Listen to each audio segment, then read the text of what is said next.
ANMs, CHOs, ASHAs మరియు PHC staff అందరూ జాగ్రత్తగా వినండమ్మా. మీరు ఇప్పుడు ఎన్సిడి 3.0 సర్వే అనేది చేస్తున్నారు. అంటే 2 సార్లు అయిపోయి ఇది 3వ సారి, థర్డ్ ఫేజ్లో ఉన్నారు. ఈ సర్వే చాలా జెన్యూన్గా చేయాలి. ఎందుకు, ఏంటి, ఎలా చేయాలి అని ఈ వీడియోలో మీకు క్లియర్గా చెప్తాను. ఎన్సిడి సర్వే అంటే నాన్ కమ్యూనికబుల్ డిసీజెస్ సర్వే. మనందరికీ తెలుసు, వ్యాధులు అనేవి 2 రకాలు: సంక్రమించే వ్యాధులు, సంక్రమించని వ్యాధులు. ఒకరి నుండి మరొకరికి సంక్రమించని వ్యాధులని మనము నాన్ కమ్యూనికబుల్ డిసీజెస్ అని అంటాం.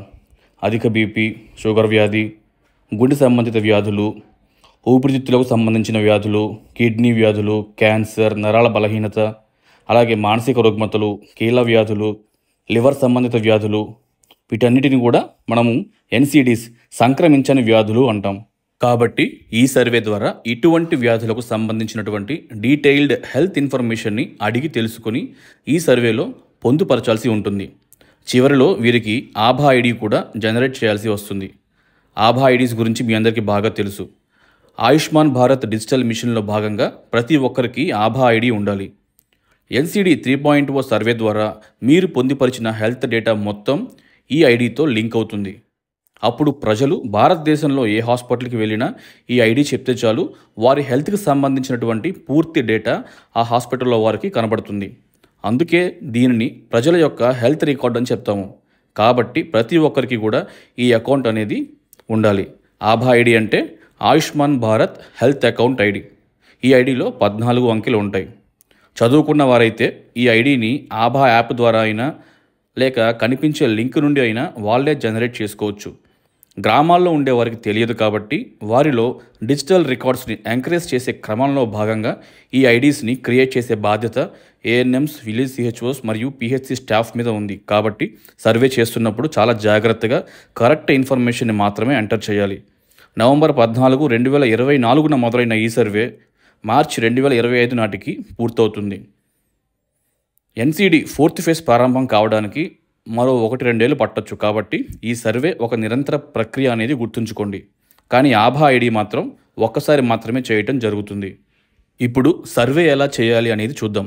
మీకు ఆల్రెడీ పిహెచ్సిలో క్లియర్గా చెప్పాను, కానీ మర్చిపోవడం సహజం కాబట్టి మళ్ళీ చెప్తున్నాను. అర్థం చేసుకుంటూ గనక ఈ సర్వే చేస్తే ఆరోగ్యానికి సంబంధించిన ఎన్నో విషయాలు కూడా మనం నేర్చుకోవచ్చు. ఏఎన్ఎం హెల్త్ యాప్లో కానీ, సిహెచ్ఓ హెల్త్ యాప్లో కానీ లాగిన్ అయ్యి ఓపెన్ చేయగానే ఎన్సిడి 3.0 టైల్ కనపడుతుంది. ఆ టైల్ ఓపెన్ చేస్తే ఈ విధంగా కనిపిస్తుంది. ఇందులో సచివాలయం పేరు, ఆ ఊరిలోని మొత్తం గృహముల సంఖ్య, ఆ ఊరిలోని 18 సంవత్సరాల పైబడిన వారి సంఖ్య చూపిస్తుంది. ఈ సర్వేలో ముఖ్యంగా 30 సంవత్సరాల పైన వారి మీద ఫోకస్ చేయడం జరుగుతుంది. ఎందుకంటే ఆ వయసు వారిలోనే ఎక్కువగా షుగర్, బీపీ, క్యాన్సర్స్ వంటివి కనిపించడం ప్రారంభమవుతాయి. అలా ప్రారంభ దశలోనే వీటిని గుర్తించి సరైన సమయంలో హయ్యర్ సెంటర్స్కి రిఫర్ చేయడం ద్వారా ఎందరో ప్రాణాలని కాపాడవచ్చు. కొందరిలో ఈ వ్యాధులు వంశపారంపర్యంగా కూడా కనిపిస్తూ ఉంటాయి. అందుకని 18 నుండి 30 సంవత్సరాల లోపు ఉన్న వారిలో కూడా ఈ సర్వే చేయమని మన భారత ప్రభుత్వం ప్రోత్సహిస్తుంది. ఇక్కడ కనిపిస్తున్న గ్రామంలో 18 పైబడిన వారు మొత్తం 2,900 మంది ఉన్నారు. రఫ్గా 3,000 అనుకుంటే నిదానంగా ఒక ఏఎన్ఎం రోజుకి 30 మందిని సర్వే చేస్తే పూర్తవడానికి 100 రోజులు పడుతుంది. అదే ఏఎన్ఎం మరియు సిహెచ్ఓ టీమ్స్గా డివైడ్ అయి చేస్తే 50 రోజుల్లోనే పూర్తవ్వాలి. సో ప్రతి ఒక్కరూ కూడా ప్లాన్డ్గా చేయటం ప్రారంభించండి. ముందుగా క్లస్టర్ని, అందులోని ఒక కుటుంబాన్ని ఎంచుకొని సర్వే మొదలు పెడదాం. కుటుంబంలో చూపించిన అన్ని పేర్లని కూడా సర్వే చేయాలి. నాట్ స్టార్టెడ్ మీద ప్రెస్ చేసి సిటిజన్ అందుబాటులో ఉన్నాడని సర్వే మొదలు పెట్టాలి. ఆ వ్యక్తి ఒకవేళ అందుబాటులో లేకపోతే కారణం అడుగుతుంది. ఆ వ్యక్తి చనిపోయారా, లేక టెంపరీగా కానీ పర్మనెంట్గా కానీ ఏదైనా ప్రదేశానికి మైగ్రేట్ అయ్యారని కారణం చూపించి సబ్మిట్ చేస్తే ఆ వ్యక్తి సర్వే పూర్తయిపోతుంది. అందుబాటులో ఉన్నారు అని ప్రెస్ చేస్తే అసలు సర్వే మొదలవుతుంది. మగవారిలో అయితే 6 టైల్స్ కనిపిస్తాయి, ఆడవారిలో అయితే 8 టైల్స్ కనిపిస్తాయి. అందులో మొదటి 5 మరియు 7 టైల్స్లో కూడా ఆరోగ్యానికి సంబంధించిన డీటెయిల్డ్ హెల్త్ ఇన్ఫర్మేషన్ తీసుకోవాల్సి ఉంటుంది. ఆఖరిది ఆభా ఐడి జనరేట్ చేయడం. ఇప్పుడు ఒక్కొక్కటి చూద్దాం. మొదటిగా సీబ్యాక్ చరిత్ర. సీబ్యాక్ అంటే కమ్యూనిటీ బేస్డ్ అసెస్మెంట్ చెక్లిస్ట్. ఇది ఒక రిస్క్ అసెస్మెంట్ టూల్. అంటే దీనిలో ఉన్న ప్రశ్నలకు సమాధానాలు కనుక్కోవడం ద్వారా ఎవరిలో ఈ ఎన్సిడీస్ వచ్చే అవకాశం ఎక్కువగా ఉందో మనకి తేలిగ్గా అర్థమవుతుంది. ఆ వ్యక్తి యొక్క personal details, medical history, family history, వారి జీవన విధానం, వారిలోని లక్షణాలు మరియు ప్రమాద కారకాలు వంటి వాటిని గురించిన పూర్తి అవగాహన ఈ సీబ్యాక్ హిస్టరీ ద్వారా మనకు లభిస్తుంది. ముందుగా 1A 1Bలో ఆ వ్యక్తి యొక్క ఫోన్ నెంబర్ గురించి అడుగుతుంది. 1Cలో క్రింద ఇవ్వబడిన వాటిలో ఏమైనా కలిగి ఉన్నారా అన్న ప్రశ్నకు సమాధానంగా ఒకటే కాదు, వర్తిస్తే 2-3 సమాధానాలు కూడా పెట్టచ్చు. ఏమీ వర్తించకపోతే పైవేవి కాదు అని సమాధానం ఎంచుకొని ఓకే చేయండి. తర్వాత పార్ట్ ఏ, రిస్క్ అసెస్మెంట్, అంటే వీరు ఎంత ప్రమాదంలో ఉన్నారని అంచనా వేయడం. అందులో భాగంగా A1లో వారి వయస్సు, A2లో వీరు పొగ తాగటం కానీ, పొగరాని ఉత్పత్తులను తినడం కానీ, అంటే ఖైనీ, గుట్కా వంటివి తీసుకునే అలవాటు ఉందో లేదో అని తెలుసుకోవాలి. ఎందుకంటే ఇవి తీసుకునే వారిలో క్యాన్సర్లు, గుండె సంబంధిత వ్యాధులు, ఊపిరితిత్తుల వ్యాధులు ఎక్కువగా కనిపిస్తాయి. గర్భిణీలో అయితే బిడ్డ బరువు తక్కువగా పుట్టడం, చనిపోయి పుట్టడం, మరెన్నో పుట్టుక లోపాలు కూడా కనిపిస్తాయి. A3లో మద్యం అలవాటు గురించిన ప్రశ్న ఉంటుంది. ఎందుకంటే వీరిలో లివర్ సంబంధిత వ్యాధులు, బీపీ, షుగర్, గుండె జబ్బులు, ఎన్నో రకాల క్యాన్సర్లు, ఎన్నో రకాల మానసిక రుగ్మతలు, మరెన్నో రోడ్డు ప్రమాదాలకు గురవుతూ ఉంటారు.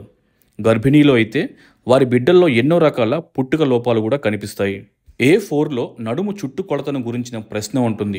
కాబట్టి సర్వే వెళ్ళేటప్పుడు మెజరింగ్ టేప్ కూడా తీసుకువెళ్ళడం తప్పనిసరి. ఈ ప్రశ్న ద్వారా ఒబేసిటీని, అంటే ఊబకాయాన్ని గుర్తించాలి. నడుము చుట్టుకొలత ఎక్కువగా ఉంది అంటే వారిలో బెల్లీ ఫ్యాట్ ఎక్కువగా ఉంది అని అర్థం. ఇలాంటి వారిలో NCDs అనేవి కూడా ఎక్కువగా కనిపిస్తూ ఉంటాయి. షుగర్, బీపీ అధికంగా ఉండటం, హార్ట్ అటాక్స్ రావడం, లివర్ పనితీరు తగ్గటం జరుగుతుంది. ఆడవారిలో అయితే హార్మోన్స్ ఇంబ్యాలెన్స్ అయ్యి ఋతుక్రమం సరిగా జరగకపోవడం, పిల్లలు పుట్టకపోవడం కనిపిస్తాయి. మీరు తరచుగా వినే PCOD వ్యాధికి కూడా ఈ ఒబేసిటీయే కారణం.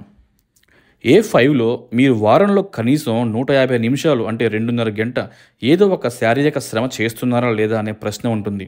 అంటే పొలం పని కానీ, వాకింగ్ చేయడం కానీ, కనీసం ఇంట్లో పని అయినా కానీ, ఇలా ఏదైనా అవ్వచ్చు. ఎవరైతే ఇటువంటి శారీరక శ్రమ చేయరో వారిలో షుగర్, బీపీ, గుండె సమస్యలు, ఊబకాయం వంటివి ఎక్కువగా కనిపిస్తూ ఉంటాయి. ప్రతిరోజు ఒక అరగంట సేపు ఏదో ఒక శారీరక శ్రమలో పాల్గొనడం ద్వారా ఎన్నో రకాల వ్యాధులను అరికట్టవచ్చని మీరు ప్రజలకు చెప్పి అటువైపుగా వారిని ప్రోత్సహించాలి. A6లో వారి కుటుంబంలో ఎవరికైనా, అంటే తల్లిదండ్రులకు కానీ, వారి తోబుట్టువులకు కానీ షుగర్, బీపీ, గుండె సమస్యలు వంటివి ఉన్నాయో లేదో కనుక్కోవాలి. ఎందుకంటే వారి కుటుంబంలో ఎవరికైనా ఉన్నట్టయితే ఈ వ్యక్తిలో కూడా చిన్న వయసులోనే ఆ జబ్బులు కనిపించే అవకాశం ఎక్కువగా ఉంటుంది. అలాంటి వారిని గుర్తించి వారికి రెగ్యులర్గా హెల్త్ చెకప్స్ చేస్తూ, మంచి ఆహారం, మంచి వ్యాయామం శరీరానికి అందిస్తూ, ధూమపానం, మద్యపానం వంటి అలవాట్లు మాన్పిస్తే ఎన్నో రకాల NCD వ్యాధులను రాకుండా మనం ముందుగానే అరికట్టవచ్చు. ఇప్పుడు పార్ట్ B చూద్దాం. ఇందులో భాగంగా మనం ముందుగానే ఒక రోగిని గుర్తించవచ్చు. B1 నుండి B6 వరకు కూడా టీబీకి సంబంధించిన ప్రశ్నలు, అంటే క్షయవ్యాధికి సంబంధించినవి ఉంటాయి. ఈ ప్రశ్నలకు గనుక ఎక్కువగా అవును అని సమాధానం వస్తూ ఉంటే వారిని టీబీ సస్పెక్ట్గా పరిగణించి వెంటనే వారిని మీ వైద్యాధికారి వద్దకు పంపించాలి. సరైన సమయంలో వైద్యం గనుక అందిస్తే 6 నెలల్లోనే టీబీని పూర్తిగా నయం చేయవచ్చు.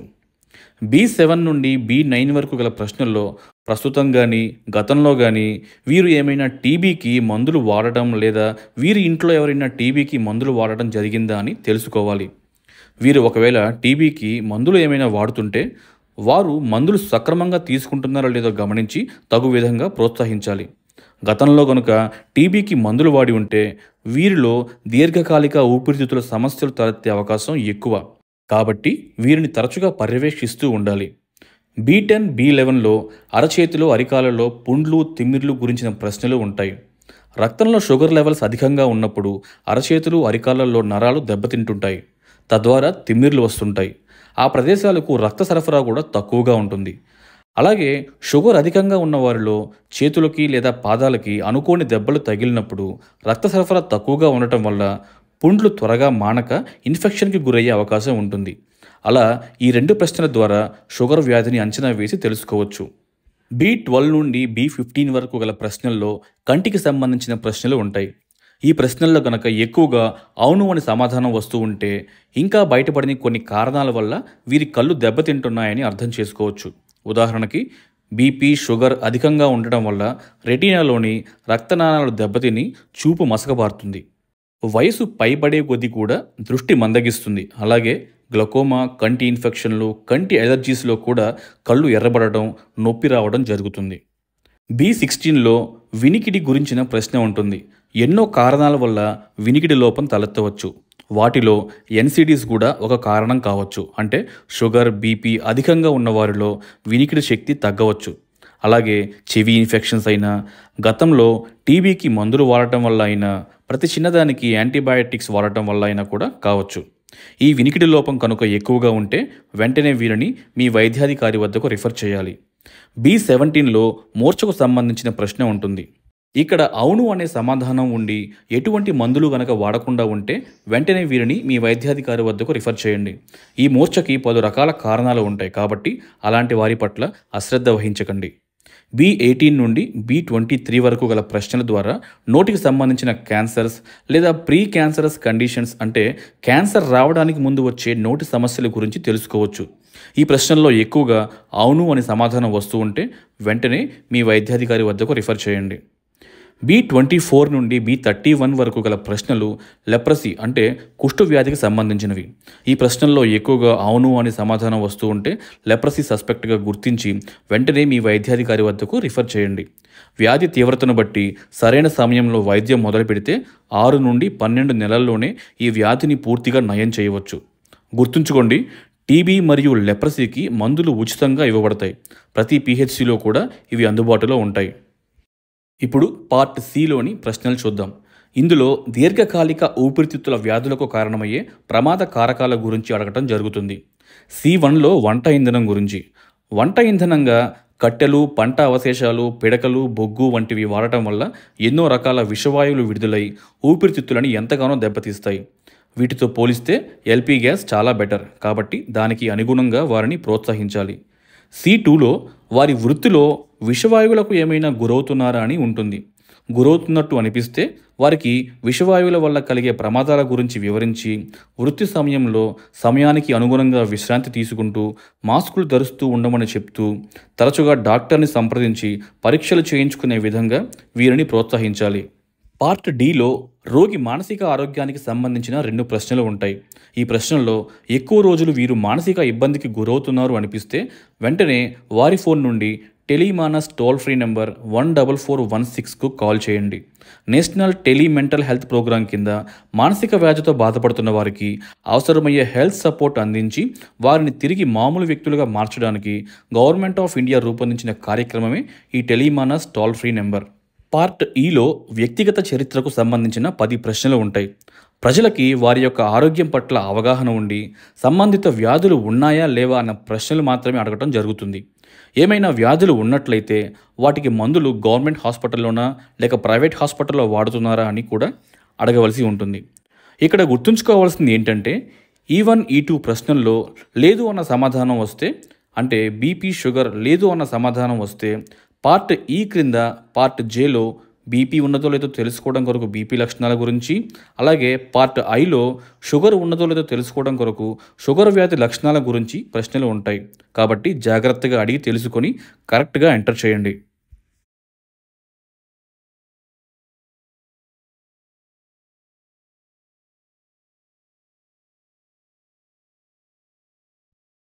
సి బ్యాక్లో ఆఖరి పార్ట్ జి.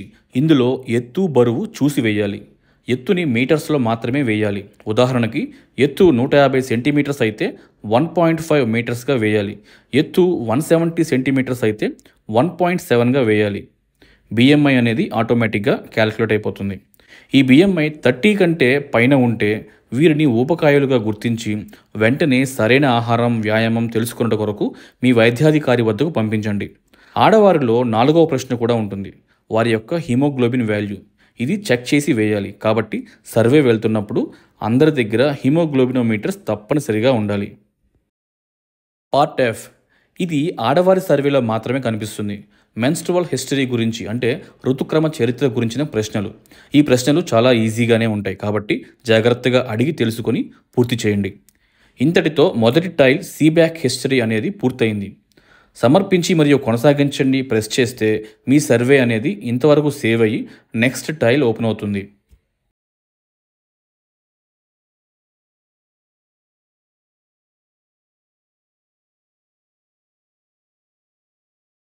ఇప్పుడు సెకండ్ టైల్ పార్ట్ హెచ్లో వ్యక్తిగత ఆహారపు అలవాట్ల గురించిన ప్రశ్నలు అడగాల్సి ఉంటుంది. H1లో రోజుకి ఎన్నిసార్లు ఆహారం తీసుకుంటారో కనుక్కోవాలి. H2లో మళ్ళీ శాకాహారానికి సంబంధించిన 11 ప్రశ్నలు ఉంటాయి. ఇందులో ఏ ఏ పదార్థాలు ఎంత తరచుగా వాడుతున్నారో అని ప్రశ్నలు ఉంటాయి. జాగ్రత్తగా అడిగి కరెక్ట్గా ఎంటర్ చేయండి.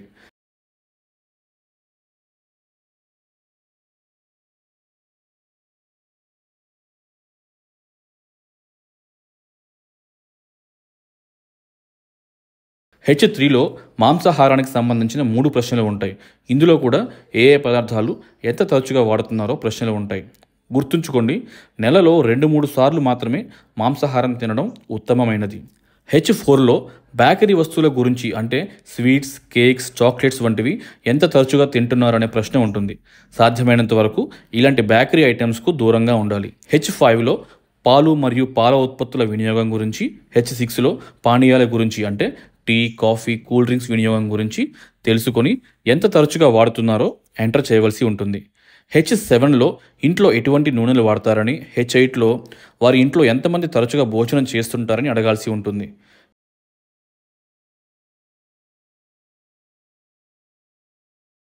H10, H11, H12లో ఉప్పు, పంచదార, బెల్లం వినియోగం గురించిన ప్రశ్నలు ఉంటాయి. కరెక్ట్గా ఎంటర్ చేయండి. అలా రెండో టైల్ పూర్తవుతుంది. సమర్పించి మరియు కొనసాగించండి నొక్కి థర్డ్ టైల్కి వెళ్ళండి. ఇప్పుడు థర్డ్ టైల్ పార్ట్ ఐ. ఇక్కడ బీపీ మరియు పల్స్ మెజర్ చేసి వాటి వాల్యూస్ వేయాలి. కాబట్టి సర్వేకి వెళ్ళేటప్పుడు ప్రతి ఒక్కరి దగ్గర బీపీ ఆపరేటర్స్, పల్స్ ఆక్సిమీటర్ తప్పనిసరిగా ఉండాలి. బీపీ అధికంగా ఉండి ఎటువంటి మందులు వాడకుండా ఉన్నట్లు గమనిస్తే వెంటనే మీ వైద్యాధికారి వద్దకు పంపించండి. బీపీ అధికంగా ఉండటం అంటే 140/90 కంటే పైన ఉండటం. సమర్పించి మరియు కొనసాగించని ప్రెస్ చేస్తే మీ సర్వే అనేది ఇంతవరకు సేవ్ అయ్యి నెక్స్ట్ టైల్ ఓపెన్ అవుతుంది. ఇప్పుడు ఫోర్త్ టైల్ పార్ట్ జే. ఇక్కడ షుగర్ చెక్ చేసి వాల్యూ వేయాలి. కాబట్టి అందరి దగ్గర గ్లూకోమీటర్స్ తప్పనిసరిగా ఉండాలి. షుగర్ విలువలు తేడాగా ఉంటే వెంటనే మీ డాక్టర్ దగ్గరికి పంపించాలి. షుగర్ విలువలు తేడాగా ఉండటం అంటే తినకముందు 125 పైన ఉండటం, తిన్న గంటన్నర తర్వాత 200 కంటే పైన ఉండటం. ఇలా క్రొత్తగా ఎవరిలో కనిపించినా కూడా వెంటనే వారిని వైద్యాధికారి వద్దకు పంపించండి. సమర్పించి మరియు కొనసాగించని ప్రెస్ చేస్తే మీ సర్వే అనేది ఇంతవరకు సేవ్ అయ్యి నెక్స్ట్ టైల్ ఓపెన్ అవుతుంది. ఇప్పుడు ఫిఫ్త్ టైల్ పార్ట్ కే. నోటి సంబంధిత క్యాన్సర్ గురించిన ప్రశ్నలు. ఇందులో 2 భాగాలు ఉంటాయి. మొదటి భాగంలో వారి లక్షణాలను అడిగి తెలుసుకుంటాం. రెండో భాగంలో వాటిని పరీక్షించి తెలుసుకుంటాం. మొదటి భాగంలో 9 ప్రశ్నలు అడిగి తెలుసుకోవాలి. రెండో భాగంలో 5 ప్రశ్నలు నోటిని పరీక్షించి తెలుసుకోవాలి. మొదటి భాగంలో అడిగిన ప్రశ్నలనే ఇక్కడ మీరు పరీక్షించి తెలుసుకోవాలి. కాబట్టి సర్వేలో అందరి వద్ద టార్చ్ లైట్ ఉండటం తప్పనిసరి.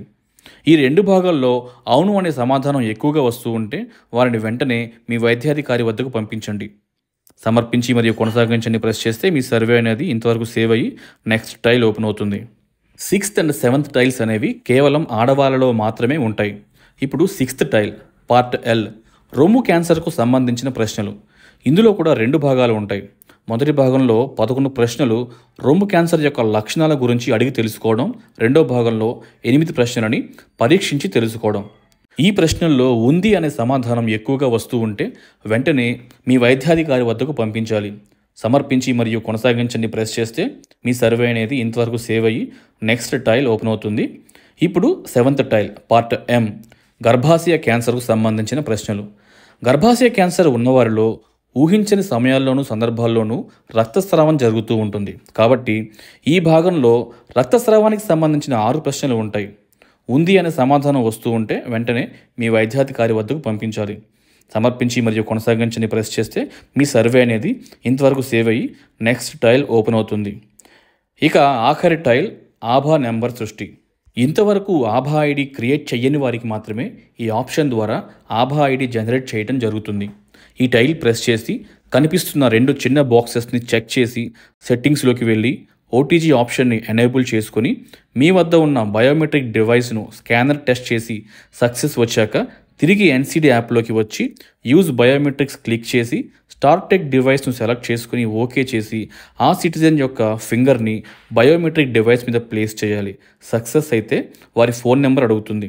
వారి నెంబర్ ఎంటర్ చేసి సబ్మిట్ చేస్తే 14 అంకెల ఆభా ఐడి అనేది జనరేట్ అవుతుంది. ఆ విధంగా ఈ సిటిజన్ యొక్క డీటెయిల్డ్ హెల్త్ ఇన్ఫర్మేషన్ అనేది ఆభా ఐడితో లింక్ అవుతుంది. ఇంతటితో ఈ సర్వే అనేది పూర్తయింది. అందరికీ అర్థమైంది అనుకుంటున్నాను. ఇంకా ఇటువంటి యాప్స్ వర్క్ సంబంధించి ఏమైనా డౌట్స్ ఉంటే కామెంట్ సెక్షన్లో అడగండి. ఎక్కువ మంది అడిగిన వాటిని సెలెక్ట్ చేసి ఇలాగే వీడియోస్ చేస్తాను. Thank you.